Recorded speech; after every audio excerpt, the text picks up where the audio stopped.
And that brings me to the last thing, which is self-awareness. I do feel like we've improved over time. I also feel like there's much left to be done.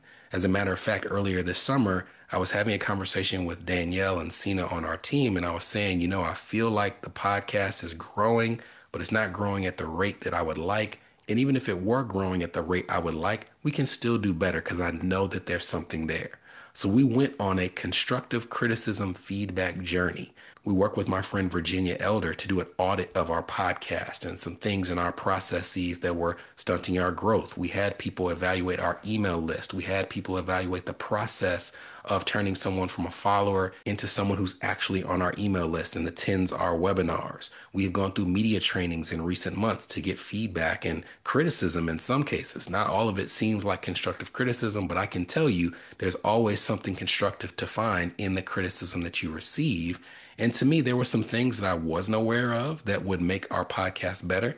And then there was consistent feedback that let me know, okay, it's time to take this even more seriously than you had before.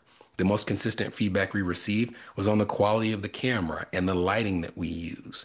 Those are things that I have been resisting putting money towards because who wants to spend $3,000, $4,000, $5,000 on a camera? But when you get feedback that says, hey, your content isn't shareable because of the quality of the video, that says, hey, if you did your intro this way, it would be better. You have to have the self-awareness, even when you're doing something hard, even when you feel you're doing something well and it's kind of become your baby, that there are improvements to be made. And sometimes it requires an even greater commitment than you've been willing to make up to this point.